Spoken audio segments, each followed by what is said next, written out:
আজানের সময় আকাশের দিকে তাকে একটি দোয়া পড়েন, আপনার সব দোয়া কবুল হবে। আল্লাহর কসম করে বলছি, আল্লাহর কসম করে বলছি, পরীক্ষিত আমল এগুলো শেয়ার করে দিবা। তুমি আমল না করেও সওয়াব পাবা তোমার একটা শেয়ারে।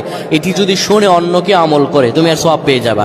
আজানের সময় যখন আজান হয় তখন আমরা কথাবার্তা বলি, এগুলো অনুচিত।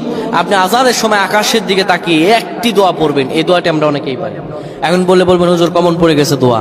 আমরা অনেকেই আল্লাহ তাআলার কাছে এটা ওটা চাই, কিন্তু সঠিকভাবে চাইতে জানি না।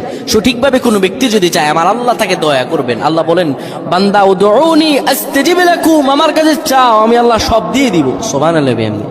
যখন আপনার আজান হয়, আজানের সময় আপনি আসমানের দিকে তাকান, তাকিয়ে আপনি বলুন, পড়তে থাকেন, আল্লাহুম্মা আনতা রাব্বি লা ইলাহা ইল্লা আনতা খলাকতানি ওয়া আনা আবদুকা ওয়া আনা আলা হাদিকা ওয়া ওয়া'দিকা মাসতাতা'তু আউযু বিকা মিন শাররি মা সানা'তু আবু'ু লাকা বিনি'মাতিকা আলাইয়া ওয়া আবু'ু বিযানবি